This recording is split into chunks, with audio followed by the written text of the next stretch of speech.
একবার আমাদের banner poster যখন ছেড়া হয় সেটার প্রতিবাদ জানাতে গেলে তৎকালীন প্রক্টর আবারও বলেছিলেন, তোমরা ক্যাম্পাসে আসো, তোমরা লেখাপড়া করতেছো, সেটাই তো বেশি, তোমাদের আবার এত রাজনীতি করা লাগবে কেন? এই গণ অভ্যুত্থানের সব থেকে বড় স্টেক ছিল এই দেশের আপামর সাধারণ নাগরিক, এই দেশের সাধারণ শিক্ষার্থীরা।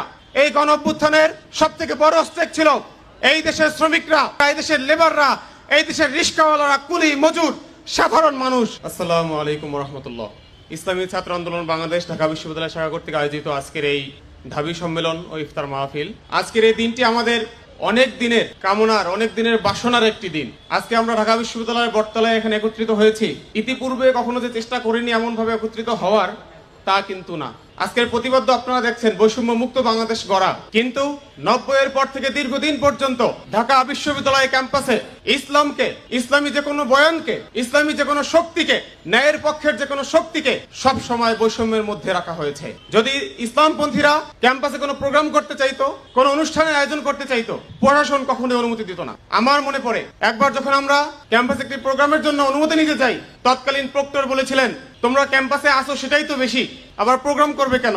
একবার আমাদের ব্যানার পোস্টার যখন ছেড়া হয় সেটার প্রতিবাদ জানাতে গেলে তৎকালীন প্রক্টর আবারও বলেছিলেন, তোমরা ক্যাম্পাসে আসো, তোমরা লেখাপড়া করতেছো, সেটাই তো বেশি, তোমাদের আবার এত রাজনীতি করা লাগবে কেন? আজকে বলতে চাই, সময়ের পরিক্রমায় আজকে সেই প্রক্টর স্যার, সেই প্রক্টর যিনি ছিলেন, স্বৈরাচারের দোসর যারা ছিলেন, তারা আজকে ক্যাম্পাসে নাই।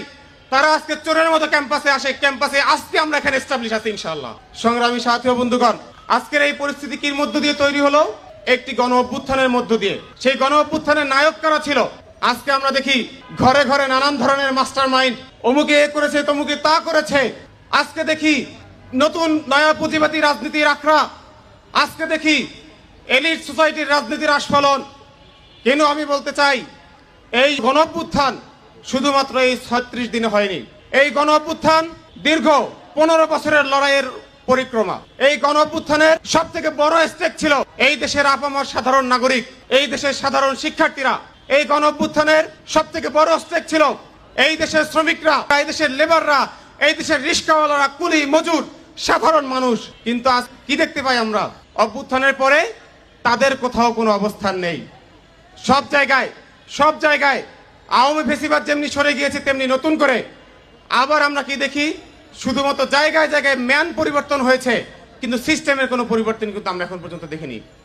সেজন্য পীর সাহেব হুজুর চরমনাই যেটা বলেছেন, শুধু নেতা নয়, শুধু মানুষের পরিবর্তন নয়, বরং নীতির পরিবর্তন চাই। সেই নীতির পরিবর্তনের লক্ষ্যে ইসলামী ছাত্র আন্দোলন বাংলাদেশ কাজ করে যাচ্ছে। বিগত দীর্ঘদিন ধরে কাজ করেছে। আগামীতেও সুন্দর সমৃদ্ধ ক্যাম্পাস বিনির্মাণে, ছাত্র সমাজ বিনির্মাণে, আগামী সুন্দর বাংলাদেশ বিনির্মাণে ইসলামী ছাত্র আন্দোলন কাজ করে যাবে। আমা তৌফিক ইল্লা বিল্লাহ।